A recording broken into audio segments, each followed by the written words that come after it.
Welcome, everybody, to episode number 200. Man, I can't believe we're all the way here. Tonight's going to be a good podcast. We're going to be talking today about Elevating Construction Superintendents, which is out now on Audible. Stay with us. This is the Elevate Construction Podcast, delivering remarkable content for workers, leaders, and companies in construction wanting to take their next step. Get ready to step out of your comfort zone with Jason Schroeder as he encourages you to do better, live a remarkable life, and expect more. Let's go. Welcome, everybody. The thing that I'm going to ask you tonight is, are you training your superintendents? Do you have trained superintendents on your project site? I really hope you do. And if you do, kudos, let's keep going. If you don't, then you need this book that we're going to talk about tonight. So the Elevating Construction Superintendents book is now out on paperback, on Kindle as an ebook, and now on Audible. And you have access to that. We might continue to make tweaks to some of the audio because I want to keep nerding out on that and striving for perfection when it comes to the audio. But it is out and ready to go and ready for you to use on a day-to-day basis with your superintendents on site. So I'm really excited about this. I hope this scales far and wide because the principles that are discussed in the book are basic. They are what's needed. They are they're spot on for building a career in construction as a true builder. So I'm really excited about the chance of this book having an impact in the construction industry. Let me tell you a couple of little bits of feedback for the book specifically. Here's one. This is truly the best educational tool I have ever had the pleasure to learn from throughout my career in construction. All of the best skills are laid out in here that I have admired and great supers I've worked with. Subscribe to this meaning the Elevate Construction podcast also. Here's another one. Jason Schroeder condenses decades of on-the-job experience into an excellent resource for individuals wanting to learn best practices for succeeding in the role of field leadership. Required reading for those looking to sharpen the saw and hone the craft of leading on the construction project. Filled with bullet points, lists, checklists, and easily digestible sections, the ideas are simple and immediately implementable on the job site. In addition to current professionals, I would also encourage college construction management engineering students to read the book cover to cover. Along with this text, Jason's Elevate Construction podcast and blog, which are both free, are also highly recommended. All three resources complement themselves very well. Looking forward to future books in the series. So really appreciate the feedback. We've got some good reviews, not very many reviews, but some good reviews so far online, but lots and lots and lots of in-person good reviews based on feedback that, when a director or an executive, vice president, owner of a company, they get this book, they think to themselves most of the time, this is what I want my superintendents to know. This is what I want my superintendents to be. This is exactly where I want to head with field operations and field production. So really cool stuff. I'm very excited about this, that anyone can have the opportunity to have the information that I've been able to have just by virtue of being able to fly around the country. I've talked about this before, and maybe this doesn't sound like a lot, but I've been able to fly around the country over 700 times. And when I was at Hensel Phelps specifically, I boarded a plane over 500 times. Going around the country and teaching specifically for field engineers, but observing and distilling down and gleaning lessons learned from superintendents for a period of about 7 years, and then on through my career being a career superintendent. So really hoping that this makes an impact. So let's change the industry with this. Please scale it far and wide. The other thing is we're going to continue to improve the audio. Please rate it well so that it continues to have more reach. The rating doesn't make more money for me. The rating allows more people to see it. So we really want you, please, once you read it, to leave a review. Give us a 5-star review. I'm asking for that because we need supers to be respected. We want them to have balanced and preserved families, and we are just heading in a good direction. So here's some conflict for you. You are not expecting enough from your superintendents. And I just want to say, get ready. I'm going to go through some content. Let's go.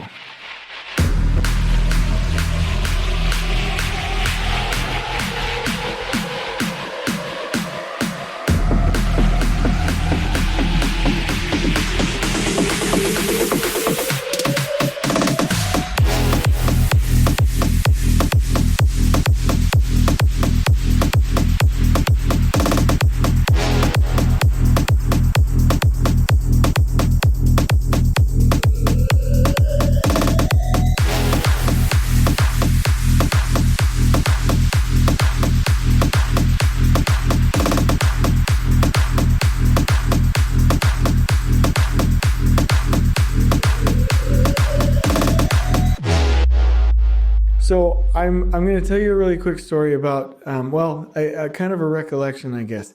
When I went to the Bioscience Research Laboratory as a superintendent, I had the builder foundation from Hensel Phelps, meaning I had gone through all of the field engineering training, the fundamentals, the scheduling training, all of these things that made me just a fundamental builder, and I had some great mentors. When I did my first project with DPR, I had the CM-BIM certification, the DBIA certification to back me up, lean core training. I had read 2-Second Lean, numerous, probably 15 books about lean by that time. Really took advantage of some of the scheduling practices that DPR had. And there was a couple of other things that just hit me all at once. CPM training it was the AGC CM Lean certification. It used to be called something different, but now it's the CM Lean certification through the AGC. So I said, okay, so we have the PSPP effort from DPR. I have my builder experience from Hensel Phelps. I've got the lean core training. I've got these books. I've got all of these things. And the AGC lean training, we're going to just wrap this all into a project and build it. And that was a laboratory. It was a research laboratory for that matter, but that was a laboratory for just a remarkable experience. We finished on time, under budget, great team. Everybody made career progress, clean, organized, safe. It was an amazing experience. And I made the comment when we were done with the project that, there's information out there for supers. I mean, and just to mention a few of them, like the 33 Strategies of War is a book that's fantastic. The movie Patton. In fact, I should probably do a podcast about that. All of these books about scheduling and about lean and about integration and about Scrum and the systems that we know about and the proper practices for scheduling and lean concepts and these concepts, the 14 principles of the Toyota way. I was like, it's not all in one spot, but we have the lessons learned from history and we have all of these other resources. It's time to make a training and head in a really good direction. And when I brought it up to some key people after that, that's when the creation of the Superintendent Boot Camp really came to pass. And that boot camp has been phenomenal for training superintendents. I sound like I'm tooting my own horn. I'm not. I'm just saying it really has worked out to be absolutely fantastic for the training of builders because I want them to succeed and they have everything now that they need to build a foundation to then go build amazing projects and to take care of their families.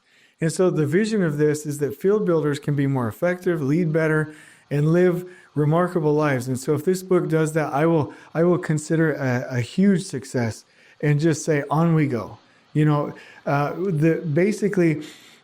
me just say a couple of things. I'm reviewing the book right now. I've got the ebook open on my desktop here, and I'm going to go over a couple of these things. So Will and Ariel Durant had written a book called The Lessons of History, or The History of the World, rather. And then they did a book called The Lessons Learned from the History of the World, or from the Lessons of History. And they said, above anything, the cultural creation of nations, of civilizations, determined their rise and fall more than anything else. Meaning, people have attributed it to morality or decline or war or a number of different things. But really, it came down to what are the common beliefs and actions? What is the culture of the civilization? And I would ask, and so that got me to thinking, what is the culture of us as superintendents? What culture do we have? The command and control philosophy for superintendents has been demonized. And I think I agree with that. But a superintendent at the end of the day has to have control of her or his project. And there needs to be operational clarity, operational excellence, cleanliness, safety, all of these things. But also go with the team, meaning you go with the first planners, go with the last planners, go as a team, decide on standards as a team, and then implement. And implement with the tenacity of war. Because literally, and some people don't like my war analogies, and that's fine. I totally get it. Some people don't like my war analogies, but at the end of the day, everything on the construction site is trying to kill us. Everything. We need to have our helmet on. We need to be training like soldiers. We need to be preparing like soldiers, thinking like soldiers. Because when we step foot out there, the building is trying to kill us, to have us fall, to have us impale on something, to have us trip, to have us light on fire. Like anything on the project site, there's so many moving variables. It's dangerous, and we have to be passionate about construction. We have to be passionate about safety, cleanliness, and organization. And we have to look at it like we're at war with waste and variation. I mean, that's it. Some people have criticized me for saying that. So what? We are at war. We are at war with waste and variation, plain and simple. And we always will be in construction unless we move most of these operations into prefabrication facilities. And I know we're heading in a good direction there, but we haven't hit it yet. And so we have to make sure that we're heading in that good direction. And so let me just tease you, if you haven't read the book, just a couple of the things that you'll find in this book when you read it. Now, something that I have to tell you is that I don't, for the most part, duplicate anything from the book in the podcast. Meaning there are some things like cleanliness that I talk about, or zero tolerance that might be duplications. But for the most part, if it was in the book, I never intentionally switched it to the podcast. So in part 2, prepare your foundation of the book, principle 1 covers prioritize cleanliness, the concepts of steadiness and flow, creating stable environments, accountability, communicating for understanding, holding respect for people and resources as your guiding principle, being a team player, being a builder who learns from good experiences, which is crucial, delivering results without excuse, striving for perfection, and then the definition of and the impact of Muda, Murray, and Murrah. And just quickly, let me say in part 3, developing effective habits of leadership, we talk about how to run effective meetings, having a safety presence in the field, to-do lists and organization, and personal organization. So I want to pause there for just a minute. I don't know that I'm making my point with this. The to-do list and personal organization are the fundamental keys for progress, for growth in anybody's career in construction. A superintendent has to be so organized that she or he can go home on time after 50 or 55 hours worth of work and run mega projects, small projects, any kind of project, even the small ones, because you'll have a logistics foreman, a craft helper there, coverage, and intentional systems that will allow you to go home. To-do list and personal organization are the fundamental keys to success. It's the key to success for lean implementation, teaming, learning, career advancement, proposals, other opportunities, everything. And so we have to make sure that we're there. Then I cover the 4 motivations: being schedule driven, studying the drawings, the fact that problems are not problems, they need to rise to the surface, implementing lean, how to work with your project manager, how to do short interval scheduling, and how to track production. In part 4, we talk about how to be a good team leader, how to be a good neighbor, love people, exhaust bad behavior, put people on mini marches so they feel like they can win, why you should never hobble the workforce like they talk about, like Sun Tzu talks about in The Art of War, how to work effectively with field engineers and support the craft, and how to use the project administrator, GC carpenters, and develop your success. And so that covers the principles there, and they're really, really good principles. Then I go into a step-by-step guide, and this is what I really want to hook you with. If you're on a project, some people have said to me, Jason, I love this, but this is theory. It's not 100% getting, I don't know how to go implement. So it was like, okay. We're going to go ahead and implement this on a step-by-step basis. So let me just share with you a couple of the steps here. Step 1, create your mission, resolutions, and habits. Step 2, begin note-taking, which is key to personal organization. And I would say that anybody that doesn't start with that happen will never get to that system. Step 3, anticipate your next project assignment. Step 4, know thyself. Absolutely key to make sure that you know your style, and then to outline your style. That's step 5. These are foundational principles that will then develop into a role on site where you can be successful and then develop your leader standard work. We've talked about that a lot on this podcast. Once you have your leader standard work, then you can make sure that every day that you create your triaged to-do list, that you are focused on the 20% of things that will bring the 80% of your return. We talk about training in here. Absolutely fantastic. We talk about dressing the part, key fundamentals, beginning the habit of studying the drawings on a daily basis, getting your tools and equipment set up. Make sure you have a remarkable desk, a remarkable environment, a remarkable truck, all of the tools that you need, any of your personal equipment that you want. You know, General Patton, when he went into war, he had like 5 or 6 pistols on his person. He had his helmet. He had a style. He had an image, and so do superintendents. And then I talk about getting addicted to cleanliness and organization. Some of these things accentuate a principle that I talked about in the beginning, but they are step-by-step guides, and I go through the principle, a quote, a story, and then the next steps, how you can actually go implement on your project, how to drive with urgency on your project site, how to lead with drive and passion and energy, and taking care of your health, which will lead to those other things, and make them absolutely key. We have to be healthy and have a body which is the conduit for that energy and that presence. How to identify our moral and ethical standards, which are huge, which will guide our success on the project. Step 19, always act with honesty and integrity and do the right thing. Most people learn that. But if, in case nobody has, they're included here with step-by-step actions that can be taken. And then in period 2, working with others, I go through another list of steps. Step 20, read how to win friends and influence people. Develop resolutions about communication. Learn specific applications for technology, for software, which is huge. How many superintendents don't do that? And then they get held up in their career. Design your signage, your trailer, and your project to make sure that you have a good foundation to move forward. Work on your schedule daily and sketch it out. Make sure that that's a part of your daily routine and your leader standard work. Start field walks and trigger follow-up and make assignments from the things that you observe in the field. And habits like return all emails, texts, and phone calls.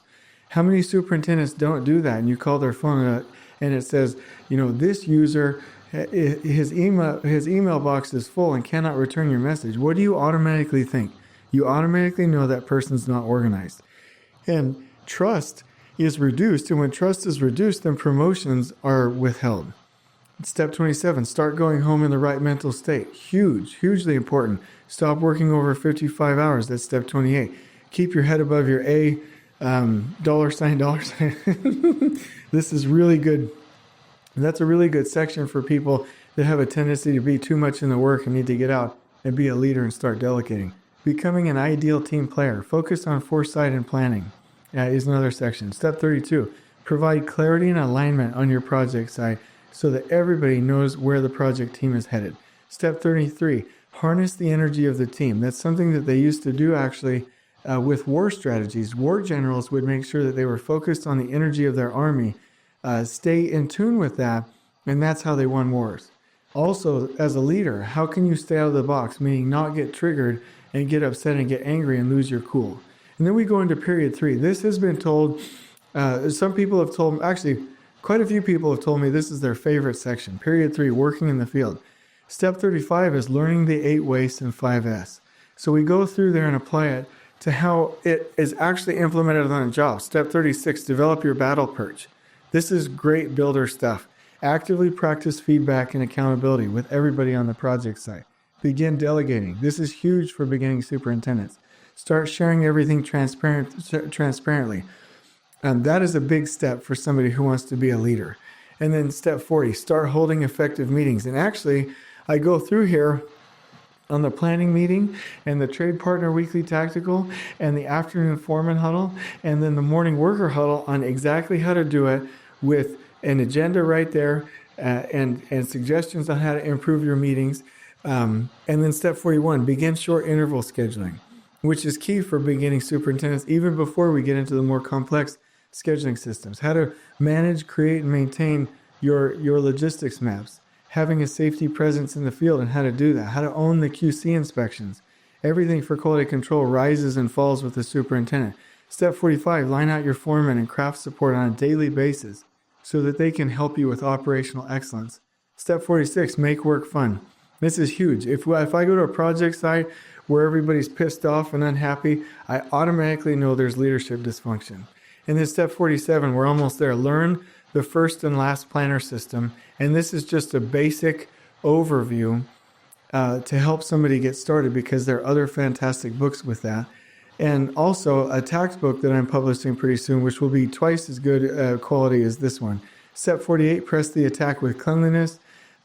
Step 49 is begin using zero tolerance. And then here's some really cool stuff for you. In case you are like, I don't know if this book is for me. I cover in here field position levels for field builders, meaning when you go from a Super 1 to a 2 to a 3 to a 4 to a 5, what are the key skills? What's the emotional intelligence? What is the role? What are the expectations for any of these superintendent positions? And then here's an important part, and I have shared this. What are the superintendent commandments? If you follow these commandments, you will be a good superintendent. I list that out. And then the daily tasks. What things should you do daily? And then what, from an industry perspective, and I just to give you a little insight, I pulled some of the best superintendents that I've ever been around on this and asked, what is the secret sauce to being a good superintendent? Here are some of the things that they said. A good superintendent sees the future, doesn't work more than 55 hours, drives with urgency, creates good habits, leads with passion. They're accountable, they create flow. They never delegate safety, quality, and schedule. They own that for themselves. They welcome feedback. They err on the side of action. They're team builders. They fanatically follow up.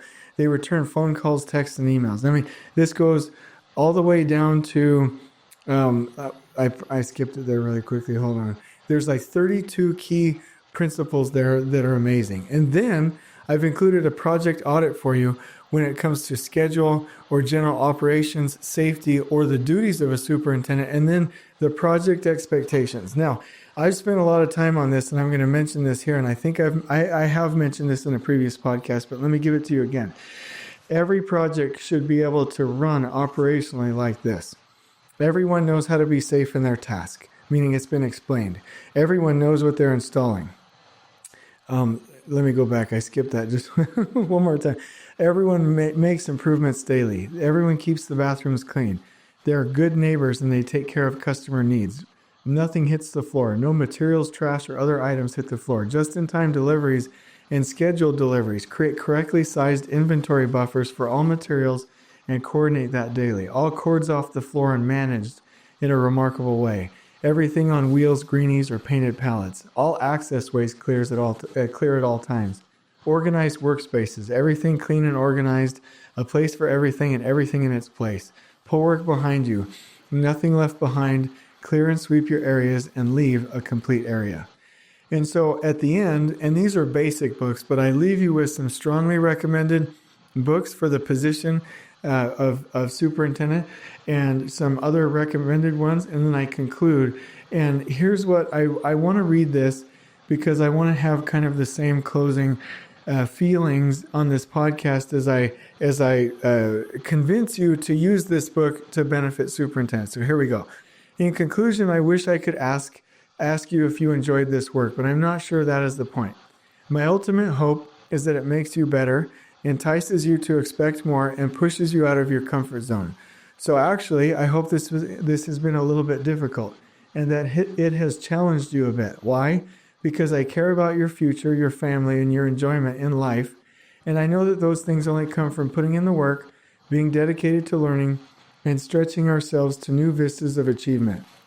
My hope also is that builders can enjoy their work in construction. I can say that I enjoy my career, and it saddens me to hear of so many disliking their role and warning others to choose another path. So if this work helps supers to better enjoy their role, control their environments, and be happier and healthier at home, it has done its job. I also understand the draft nature of this book. Again, my hope is that through feedback, we can garner stories, visuals, and additional concepts from some of the best in our industry. If we do that, we will have a work that can be used to train the next generation of builders. To do this, I'm asking you to share this book, to rate it highly, and to support our mission of respecting workers, training leaders, and preserving families. I plan to also publish 3 more books titled Elevating Construction Senior Superintendents, Elevating Construction Field Engineers, and Elevating Construction Foremen. To do this, I need this work to pave the way and do well, so please rate, share, and support this book. If it has pushed you a little out of your comfort zone, left you wanting more, and encouraged a love of learning, then I feel we have done well. Please help me in elevating the entire construction industry from coast to coast. If you have any need for support, please reach out to me at jasons@elevateconstructionist.com. Our company's mission is to help individuals and companies to take their next step. You can also check us out on our podcast, and I talk a little bit about that, and then close out the book in a way that I hope really connects with people and communicates the fact that, and I'm not whining about it, I'll never make any real money off this. What I make from it will pay the expenses. My vision for this is to get the information out, and for people to take it seriously enough that they'll implement the back to basics keys that are essential for a superintendent to be successful in this industry. Because at the end of the day, if a superintendent can do these fundamental things, then she or he can go home happy at home. And I want to say one last time, there is nothing ever that will compensate for a failure in the home.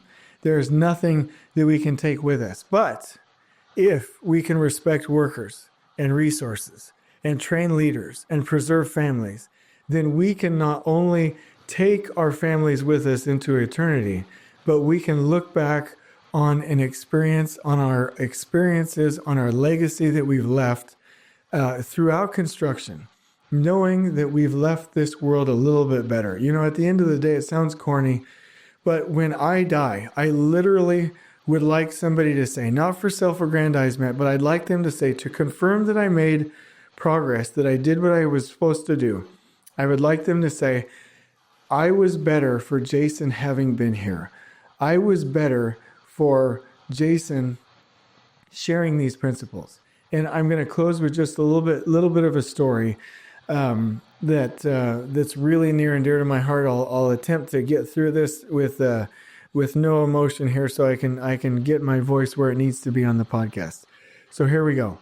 I went through a leadership training once, and half of the feedback that I got was, Jason, you need to back off. I don't like it when you're directing traffic.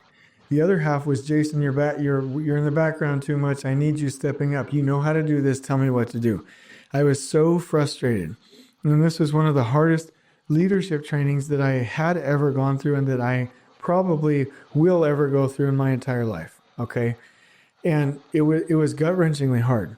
And I was frustrated. And I can say, for the first time in my training career, meaning receiving training throughout my career, I thought about just leaving. I thought about going home. I was like, this is really frustrating. And I ended up in a process, in an exercise where I had to climb a wall. It was a 16-foot wall. And I know what people are thinking, probably. I'm not insulting you, but, it's like, oh, it's one of those, climb the wall teaming type things. And I kind of thought the same thing too. No, it wasn't 16 feet tall. It was 12 feet tall. Sorry, I apologize. So 12 feet tall. It's a straight up wall, and we as a team had to get up over there. And so I wasn't the leader chosen to direct traffic, but I was tall. So they asked me to go over the wall first. And when they pushed me up against that wall, if anybody's ever done this before, like, it ain't no joke. There's no harness, there's no lifeline. And if you fall, you're literally going to fall 6, 7, 8, 9, 10, 12 feet down. I mean, you're going to fall. And maybe they'll catch you, maybe they won't. But when they have their hands under your feet and they're not pushing equally, you're like swaying to the left and to the right and nothing to hold on to. It's one of the most hopeless feelings that I've ever experienced in my entire life. And I was scared. And I'm not usually scared of heights. And I was scared. As a field engineer, I'd be up 10 stories above ground with my harness on, hanging on the edge of a column off over the road towards the outside of the building like a dummy. Meaning I was doing that. I didn't need to. I could be on the other side. I was doing that because I wasn't afraid. And on this wall, it was very scary.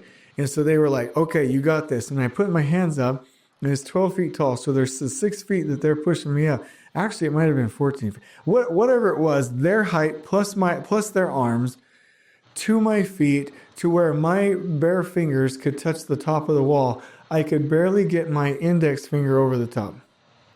And then when I'm looking at it, I'm like, yeah, I can get up over that wall. But when you have to haul yourself up with nothing to grab onto, no footholds on a smooth surface, where the wall is literally in your way when you're trying to sway your body up, and all you're holding onto with your fingers is there, It's pretty darn scary. And I know how I did it, but I don't know how I did it. I pulled myself up and I got my elbows up to where my head was like somewhere close to the bottom of my hands. And I had nothing left. I was kicking to the left or whatever.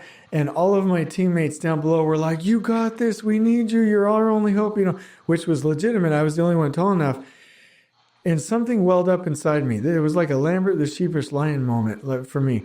I got the gumption, I got the strength, I got the adrenaline, I got the spiritual powder, something. My mind decided there was no way I was going back because I was going to fall if I did. I was only going forward, so I had to muster something that I didn't have. And I hurled myself over that wall. I have no idea. It was like somebody was pulling me up, but nobody was up there. And then the rest of the exercise, so the support from other people was key for me to get where I was supposed to be. And that's been constant throughout my life, okay? And for us with supers, with field engineers, for anybody in construction, for foreman workers, we need to be cheering them on because it's what it's going to take to get them over the wall. Now, for the rest of the story. There were people on the team that were very overweight. I don't have any issue with that. When I was in high school, I hated the people that would make fun of people that were overweight. I don't look at it any differently than if somebody's skinny. I might have biases or prejudices about a lot of other things, but weight just isn't one of them for me, okay? I'm telling you that as a data point. Some of these people were 350 pounds plus. The next person that had to come up was 350 pounds plus. I know that for a fact. And I'm the only one that's going to help this person haul up over the wall. And I remember this moment. And there is a rope that once I got up, that I was able to flip over to help everyone else. So I flipped that over. They pushed this person up, like I said, 350 pounds plus. And that person, she knew she was going to die. Meaning she knew that the look on her face, I could see it as I'm looking down at her. She knew she was going to fall, that she couldn't do it. That this was an impossible task, but she had decided to trust her team anyway. But I could see the resolution on her face. She knew she was going to fall, damage internal organs, rip something, break a leg, break an arm, or die, or get a concussion or something. I don't necessarily know that she would have died, but she knew she was going to. But she decided, because of commitment and because of trust and love, and the team that had been built, that she was going to trust the team. I could see it in her eye. And then there was a moment where her focus went from the ground to my eyes. And I could see a moment where she just decided, Jason, that I was her only hope. And she reached her hand up to me. And I, again, summoned and this sounds dramatic. I'm not making it up. Like, this was 10 times harder than I thought it would be. Just like walking on fire was 10 times harder than I thought it would be. This was, I was so physically exhausted after this, I could have imagined myself going to the hospital. That is how much exertion that I expended here, right? So when I saw her face, I made a determination in myself that no matter what, like, you need to get over this wall, I got you. And no matter what, like, if she's going down, I'm going down with her, but she's not going down because I'm going to get this person over this wall. I grabbed her hand. We did have harnesses where there's handles so that we're not like touching inappropriate spots, you know what I mean? But there was no harness. There was no fail safe. So as soon as she was up at 8 feet, 10 feet, and it was just me, it's just me hauling her over this wall. And I summoned the courage, the strength to get her over that stinking wall. And I hauled her up. Because at the end of the day, if she's going to put her trust in me, I decided I am going to give it my all. Let's go. I've got this. There's no way I'm going to fail and let you fall. And I will always remember that moment. I was not the person directing traffic. I was not the person leading the team, but I was the first person over the wall. And I was the one that said, no matter what, I am going to get you over this wall. And I will always remember the vision of my hand extended out and her trusting me with her hand and the bond that was formed there. And I see the podcast and the book and everything that we do at Elevate Construction that same way. I, by sheer accident of being tall, by sheer accident of being thrown into all of these trainings, of being with some of the best builders in the industry, being thrown into a career of luck that I didn't earn on my own, just by happenstance of being tall and getting over the wall, in some cases first. My vision is to help everyone else along their way, no matter what, no matter if they're skinny or small or tall or overweight or whatever. We're all going over this wall because we know how to do it. Because at the end of the day, it has to do with caring about others. It has to do about supporting each other. It has to do with networking. And that sounds like a cat poster. But I'm telling you what, I will never forget that moment. And I will always, for the rest of my life, dedicate everything else that I have, my fortune, my money, my time, my family, my finances, everything to doing that, to giving to other people. Not because I'm a good person. I'm not saying I'm good. I'm not even saying I'm a righteous person. I'm saying that I've made that decision. I had a huge retirement fund, tanked it. Like, let's start this business. That's all gone now. Like, it's all me and this business and my family, all of us together, gone. Because for the rest of my life, I'm going to give others the things that they give me. So I'm asking, will you please share this book? Will you please share this podcast so that we can benefit the lives of others? I can't tell you. And I would invite you to come to one of our boot camps one day. If you want to come and visit, I'll tell you when they are. I want you to experience one day when somebody comes back, grown men with beards and tattoos come up and crying, saying, "You've saved my marriage. I've never spent this much time with my kids. I've never had this much time for family. My project is going excellent. This has changed my life. I can't thank you enough," and have none of it be because of me, other than I shared information that I had been given first. That moment, those moments are paydays. That's why we're here on earth. That's the legacy we're attempting to leave. It's not about doing the next job. It's not about doing the next job well. It's not about the pay. If we do not have these fundamentals and enough time to go bless other people's lives, then we are just wasting our time. We will never remember the RFIs. We will never remember the submittals. We will never remember the management. We will never remember the schedules. But we will remember those moments where we go find the laborer on the hoist and invite that person to learn English and to go to school and teach them how to be field engineers and superintendents. And one day you turn around and they and their family are in a nice house with a good career, with health insurance, as construction management professionals, because you took the time to help that person. Those are the moments that we will remember throughout eternity, because moments are the molecules that make up eternity. And so my hope is that as we publish book after book after book, and that as we publish podcast after podcast after podcast, and on and on and on, that we can get people that will say, yes, this is great. This is a 5-star book because this is changing the industry. And that's where we need to head. And I hope that none of us are petty, that we're forgiving each other of our weaknesses, and that we're heading a good direction, because until we get that this is all about people, we don't get it. And that's not a criticism. That's an invitation to understand that behind every job, every team, every person, every success are people. And behind those people are families. Behind those families are children. And behind those children are hundreds and thousands of posterity that will be affected by our actions. And I would just say that it's up to us. It's time for us to step up, to just focus and do it, to get it done, to be better, even if we don't want to be better ourselves. Let's go. On we go. Please join us next time in elevating the entire construction experience for workers, leaders, and companies coast to coast. If you're enjoying the show, please feel free to share with your construction colleagues and help us spread the word by rating, subscribing, and leaving a review on your preferred podcast listening platform. We really appreciate it. We'll catch you next time on the Elevate Construction Podcast.